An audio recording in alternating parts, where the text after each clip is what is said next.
नवसारी शहर में भारी बारिश के बाद बने बाढ़ जैसे हालात और जलभराव की समस्या को लेकर प्रशासन एक्शन मोड में नजर आया। मंगलवार 14 जुलाई को नवसारी महानगरपालिका के मेयर अशोक भाई दोराजिया और म्युनिसिपल कमिश्नर जयेश उपाध्याय ने शहर के प्रभावित इलाकों का दौरा किया। बंदर रोड समेत कई क्षेत्रों में 8 फीट तक पानी भरने की स्थिति का जायजा लिया गया और मौके पर ही अधिकारियों को सख्त निर्देश गए कि राहत और सफाई कार्यों में किसी भी तरह की लापरवाही बर्दाश्त नहीं की जाएगी। डंपिंग साइट, SWM प्लांट और MRF सेंटर में सफाई और प्रोसेसिंग कार्य को युद्ध स्तर पर पूरा करने के आदेश दिए गए। खोपड़ी चाल और नीलम कॉम्प्लेक्स में ड्रेनेज की समस्याओं को लेकर स्थानीय लोगों की शिकायतें सुनी गई और तुरंत समाधान के निर्देश दिए गए। साथ ही रेलवे अंडरपास में जलभराव की समस्या को गंभीर मानते हुए इंजीनियरों को ठोस एक्शन प्लान लागू करने के आदेश दिए गए। अंत में दुधिया तालाब क्षेत्र में सफाई व्यवस्था का जायजा लिया गया और भविष्य में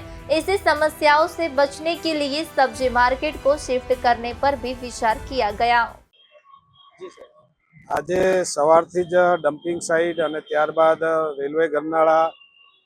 આપણી આ શાકભાજી માર્કેટ જ્યાં ચોમાસાના વરસાદને લીધે પાણી ભરાયું હતું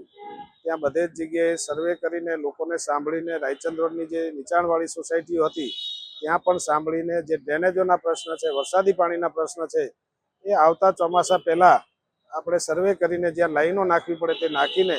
લોકોને સાથે રાખીને પ્રશ્નનો હલ થાય એના માટેની વિઝિટ શરૂ કરવામાં આવી છે ને કમિશનર સાહેબ સાથે અને આખી ટીમ સાથે જે તે વિભાગના ડિપાર્ટમેન્ટના લોકોને બોલાવીને તરત ને તરત સૂચના આપીને યોગ્ય નિકાલ કરવા જણાવવામાં આવ્યું છે। ગત અઠવાડિયે જે પાણી ભરાયેલા હતા એ એરિયાની 2-3 દિવસની મુલાકાત લેવામાં આવે છે અને એ મુલાકાત દરમિયાન ચોમાસાની અંદર જે પાણી ભરાય છે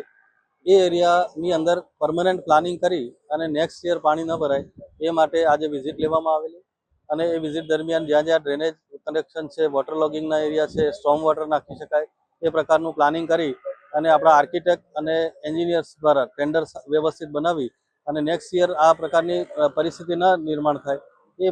માટેનું આજે આયોજન માટેનું વિઝિટ હતી અને વિઝિટમાં અમે આયોજન કરવામાં આવેલું છે। એ સિવાય આ પાછળ શાક માર્કેટના એરિયામાં પણ જે પાણી ભરાય છે એ વસ્તુ પણ જોવામાં આવેલી છે। એમાં ડ્રેનેજ લાઇન અને સ્ટોર્મ વોટર લાઇન જે ચોકઅપ થાય છે એનું પણ આજે સૂચનાઓ આપી દેવામાં આવી છે અને નવેસરથી એનું આયોજન થાય એ પ્રકારનું બધાને કન્સર્ન એન્જિનિયર્સ અને એને સૂચના આપવામાં આવેલી છે। અને આ જે માર્કેટની પાછળ જે છે લારી એ પણ જે આપણું નવું રંગ વિહારની અંદર માર્કેટ બને છે ત્યાં શિફ્ટ કરાય અને અંદર જે